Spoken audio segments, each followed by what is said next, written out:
le monde tourne. Direction la Birmanie, refusant de tirer sur leurs concitoyens. Les informations pullulent. Tout de suite, voici les informations. C'est le moment d'ouvrir la page internationale avec Ealichi Dorelas depuis Boston, Massachusetts.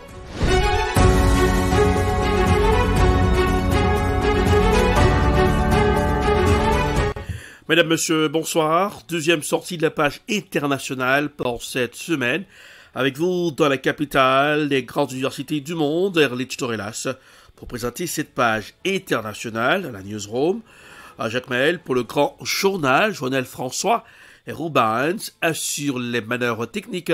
Bonsoir aux auditeurs de la radio évangélique Hosanna 102.3 FM à Jacques Maël. Meurtre de Daria Dugina. Le FSB accuse les autorités ukrainiennes. Daria Dugina, la fille de l'intellectuel russe Alexandre Dugin, a trouvé la mort dans l'explosion de sa voiture dans les environs de Moscou. Le FSB a fait savoir que le meurtre de la fille d'Alexandre Dugin avait été résolu et a accusé les services spéciaux ukrainiens de l'avoir formaté. Les précisions d'Antoine Clairaut depuis Moscou, reporter de la RT. Le FSB estime avoir résolu cette enquête moins de 48 heures après cet attentat à la voiture piégée. Il a publié un communiqué dans lequel il accuse une ressortissante ukrainienne travaillant pour les services spéciaux de son pays d'être à l'origine de la mort de Daria Dugina. Écoutez. Il est établi que le crime a été préparé et commis par les services spéciaux ukrainiens.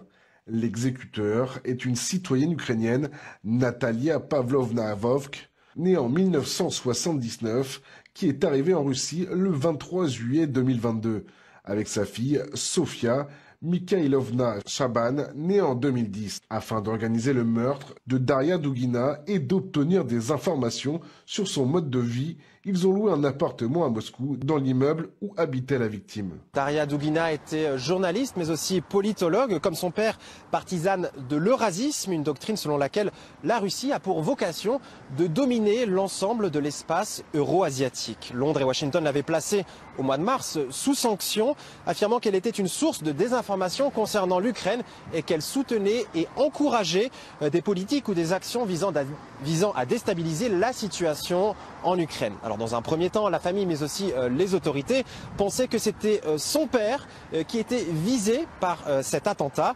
Mais ce père, justement, il a beau être présenté par l'Occident comme le guide spirituel, un proche ou encore l'éminence grise de Vladimir Poutine, sa proximité avec le président russe n'est pas établie. Du reste, il n'a aucune fonction officielle dans l'organigramme du gouvernement, mais le fait est qu'il demeure une figure médiatique et intellectuelle de premier plan, dont la voix porte auprès du public. Il est donc tout naturel, sans que cela atteste de lien, que Vladimir Poutine lui ait présenté ses condoléances. Écoutez. Un crime ignoble et cruel a mis fin à la vie de Daria Dugina, personne brillante et talentueuse avec un vrai cœur russe, gentille, aimante, sympathique et ouverte, journaliste, savante, philosophe, correspondante de guerre. Elle a honnêtement servi le peuple, la patrie. Elle a prouvé par ses actes ce que signifie être un patriote de la Russie. D'après les conclusions du FSB, la jeune femme a donc été la cible d'une opération menée par les services spéciaux ukrainiens. Ce serait donc la première fois que le conflit entre la Russie et l'Ukraine fait une victime, et ce à seulement quelques kilomètres seulement de la capitale russe. À l'instant même où je vous parle, flash de dernière heure, les États-Unis, spécialement le département d'État américain, demandent aux Américains qui sont en Ukraine de laisser immédiatement le territoire ukrainien. À Kiev, entouré de pays alliés, Zelensky rêve de reprendre la Crimée annexée. La plateforme de Crimée, qui réunit les États soutenant l'Ukraine, rassemble une soixantaine de leaders et institutions à Kiev par vidéo interposée. Voici un reportage signé Euronews. La guerre a commencé en Crimée et elle se terminera en Crimée. C'est ce qu'a martelé Volodymyr Zelensky, le président ukrainien, en ouvrant le sommet de la plateforme de Crimée. Une soixantaine de dirigeants ou institutions sont présents pour cette édition qui réunit les principaux États soutenant l'Ukraine et qui se tient à Kiev dans un endroit protégé. Si le président de la Pologne, fidèle allié de l'Ukraine, s'est déplacé, les autres leaders ont envoyé des messages. Varsovie souhaite persuader d'autres pays d'aider Kiev. Le premier sommet de l'initiative Plateforme de Crimée avait eu lieu à Kiev il y a juste un an afin de trouver les moyens de rendre à l'Ukraine la Crimée annexée en 2014 par Moscou. Le président français Emmanuel Macron a déclaré dans un message vidéo « Nous ne pouvons avoir aucune faiblesse, aucun esprit de compromission, parce qu'il en va de notre liberté, à toutes et à tous, et de la paix dans toutes les parties du globe. » Au Sierra Leone, des proches de Sierra Leonais tués lors de récentes émeutes contre la hausse des prix sont allés les identifier lundi dans une morgue de la capitale. Voici un reportage à signer Africa News. Après les récentes émeutes meurtrières contre la hausse des prix en Sierra Leone, des proches des victimes sont allés les identifier lundi dans une morgue de la capitale Freetown. Selon les autorités, 31 personnes attendent d'être identifiées. Sur le chemin du retour, mon frère a croisé les manifestants et il a dit à notre autre frère de rester à l'intérieur car il y avait une émeute en cours. Selon les informations qui m'ont été transmises par ses amis, il s'est fait tirer dessus en rentrant. Une petite foule s'est présentée à la morgue de l'hôpital Connaught dans l'espoir de récupérer les dépouilles de leurs proches. À ce jour, aucun bilan officiel des émeutes qui ont secoué le pays le 10 août dernier n'a été publié. Nous demandons que le corps soit remis à la famille pour que nous puissions lui offrir une cérémonie d'enterrement digne de ce nom. C'est vraiment triste pour mon père. Tous ses efforts et ses espoirs reposaient sur mon frère. Et en tant que jeune fille, nous n'avons pas reçu d'éducation. Mon père a fait de son mieux pour que mon frère aille à l'école à Makeni.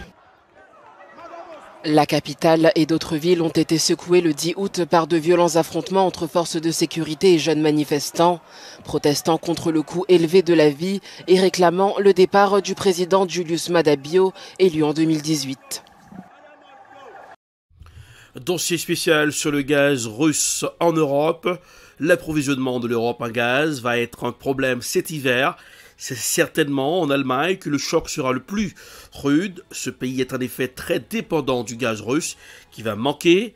Voici un dossier spécial signé l'A5 à l'émission C'est dans l'air.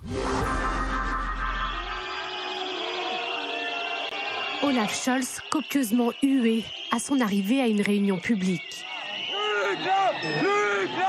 Le chancelier allemand venu défendre sa politique sur le pouvoir d'achat, rattrapé par la crise énergétique. Face à lui, plusieurs centaines de manifestants protestent contre la montée des prix en Allemagne. Un début de grogne, alors que le pays risque de manquer de gaz cet hiver. Le russe Gazprom a largement réduit ses livraisons depuis le mois de juin. Le pipeline Nord Stream 1 ne fonctionne qu'à 40% de ses capacités. Une sérieuse raison de s'inquiéter pour le ministre de l'économie interrogé par visioconférence. Ce que je veux dire encore une fois, c'est que la Russie de Poutine est devenue un fournisseur d'énergie peu fiable. Et les 40% que nous voyons aujourd'hui ne signifient pas qu'ils seront maintenus de manière continue.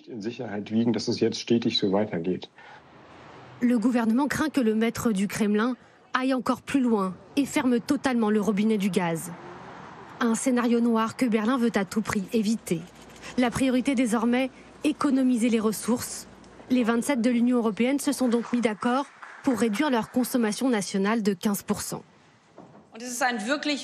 Alors que le régime russe tente à nouveau d'utiliser l'énergie comme une arme, c'est un signal vraiment important que nous, en Europe, nous montrions clairement que nous sommes unis sur ce sujet aussi.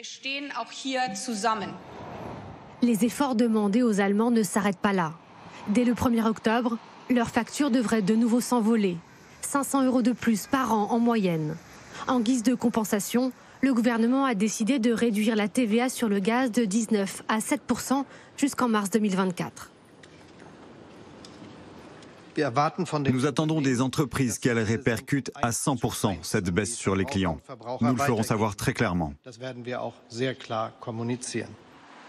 Alors, entre risque de pénurie et explosion des prix, les Allemands anticipent. En 2 mois, ce magasin berlinois a vendu la totalité de ses radiateurs électriques. On a été complètement dévalisé. On en aura peut-être en septembre, octobre ou novembre, mais nos fournisseurs ne savent pas quand ils pourront de nouveau livrer car ils sont en rupture de stock. Même rué sur une énergie beaucoup moins propre, le charbon. Ce fournisseur de la capitale n'avait jamais connu une telle demande, surtout en plein été. Beaucoup de ses nouveaux clients craignent de grelotter cet hiver. C'est la première fois que j'achète du charbon depuis de nombreuses années. Jusqu'à présent, je me chauffais au gaz et n'utilisais que du bois pour le poêle. Mais avec l'augmentation du prix du gaz, j'aimerais maintenant pouvoir me chauffer durablement la nuit grâce au charbon. Mais la crise énergétique peut-elle pousser l'exécutif allemand à une volte-face sur le nucléaire? Les 3 dernières centrales du pays censées fermer à la fin de l'année pourraient être maintenues en activité. Le chancelier allemand a en tout cas ouvert une brèche au début du mois. En ce qui concerne l'approvisionnement énergétique en Allemagne, les 3 dernières centrales nucléaires, comme tout le monde le sait, ne sont pertinentes que pour la production d'électricité et seulement pour une petite partie de celle-ci. Mais malgré tout, cela peut faire sens. Même si le nucléaire ne représente que 6% de la production d'électricité en Allemagne, le sujet est particulièrement inflammable pour les Verts, membres de la coalition au pouvoir, et pourrait donc semer la discorde au sein du gouvernement. Cela ne signifierait rien d'autre que le retour à l'énergie nucléaire. Et il est certain que cela ne se produira pas chez nous. Je pense parfois que nous abordons ce débat avec un manque de sérieux, car nous parlons d'une technologie à haut risque. Alors qu'elle reste dépendante à 35% du gaz russe malgré ses efforts, l'Allemagne espère désormais le remplacer par le gaz naturel liquéfié, livré par voie maritime. Dès la fin de l'année, 2 terminaux flambant neufs seront mis en service. Que se passe-t-il dans le monde? Zoom sur la situation au Mali. Les autorités maliennes accusent la France d'espionnage et de fournir des armes aux djihadistes. Pour ce reportage signé France 24. Selon les autorités maliennes, la France fournirait des armes et des munitions au groupe djihadiste du Sahel. Mais pas seulement. La France est accusée d'espionnage. D'après Bamako, elle fournirait ses renseignements à ces mêmes groupes terroristes. Ces informations, la France les obtiendrait par des violations fréquentes et répétitives de l'espace aérien malien par des hélicoptères, des avions de chasse ou encore des drones. Des survols sans autorisation selon Bamako qui aurait enregistré une 50aine de cas depuis le début de l'année. Dans sa lettre, le ministre malien des Affaires étrangères menace même la France de représailles. Le Mali, je cite, se réserve le droit de faire usage de la légitime défense si les agissements français persistent conformément à la Charte des Nations Unies. Actuellement à l'ONU, c'est la Chine qui préside le Conseil de sécurité, un allié de taille pour les autorités maliennes, comme la Russie, membre permanent de ce Conseil. Jointe un peu plus tôt par France 24, la mission française de l'ONU confirme qu'aucune réunion du Conseil de sécurité sur le Mali n'est à l'ordre du jour. La France apporterait son soutien aux djihadistes et espionnerait le Mali. C'est ce qu'affirme Bamako qui, dans une lettre adressée au Conseil de sécurité de l'ONU, demande une réunion d'urgence. Le but, faire cesser ce qu'il présente comme des actes d'agression venant de Paris. Les autorités maliennes dénoncent des violations répétitives et fréquentes de l'espace aérien national par les forces françaises qui se livreraient à des activités considérées comme de l'espionnage et des tentatives d'intimidation. Et ce, avec pour objectif de collecter des renseignements au profit des groupes terroristes opérant dans le Sahel et pour leur larguer des armes et des munitions. Bamako affirme par ailleurs disposer de plusieurs éléments de preuve. Le ministère malien des Affaires étrangères précise que le pays se réserve le droit de faire usage de la légitime défense si les agissements français persistent, conformément à la Charte des Nations Unies. Mercredi soir, les autorités françaises n'avaient toujours pas réagi à ces accusations. La lettre est datée du 15 août, date du départ du dernier soldat de l'opération Barkhane au Mali, après 9 ans de présence militaire française dans le pays. Des accusations que rejette le commandant de la force Barkhane depuis la base aérienne de Niamey au Niger. Le général Barats assure avoir toujours été transparent avec les autorités maliennes. C'est un peu insultant pour la mémoire de nos 59 camarades qui sont tombés en se battant pour le Mali et également pour la mémoire de tous les Maliens qui se sont battus à nos côtés, mais aussi des personnels de la MINUSMA, des forces africaines de la MINUSMA qui sont tombés en luttant contre le terrorisme.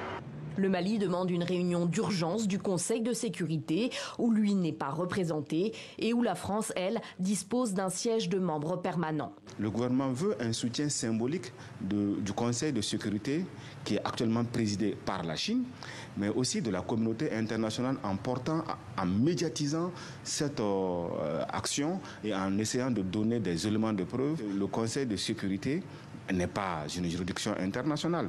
Bien vrai que sa mission soit le maintien de la paix et de la sécurité internationale, elle peut naturellement favoriser, n'est-ce pas, le dialogue entre les deux parties. Une perspective de dialogue qui semble s'éloigner toujours plus entre les deux pays. Le Mali assure aujourd'hui être prêt à faire usage de la légitime défense si les agissements français persistent, et ce, conformément à la Charte des Nations Unies. En bref, sachez qu'une marche prévue ce mercredi à Niamey, au Niger, contre la présence de soldats de la force Barkhane dans le pays a été interdite. Ces organisateurs ont annoncé avoir décidé de lancer une pétition exigeant leur départ. C'est la fin de la page internationale pour ce aujourd'hui. Merci de l'avoir suivi. La production est signée Ed Prod, réalisation en télé. Belle temps pour le camp de la radio évangélique Hosanna 102.3 FM à Jacmel. Pour présenter cette page internationale, Ehrlich Dorelas, depuis Boston, la capitale des grandes universités du monde. Couleur du temps pour ce aujourd'hui. Boston, température pour ce aujourd'hui, 74 degrés Fahrenheit. Alors, oui, au ciel sans soleil depuis hier. Pas de soleil dans le ciel à Boston. 75 de préférence, 25 degrés Fahrenheit, 24 degrés Celsius. Jacmel, 88 degrés Fahrenheit, 31 degrés Celsius. Bonsoir Jonel, bonsoir Rubens, bonsoir aux auditeurs à la radio évangélique Hosanna 102.3 FM à Jacmel. Passez un excellent mardi accompagné de la radio. Bonsoir, à demain. C'était la page internationale avec Ehrlich Dorelas.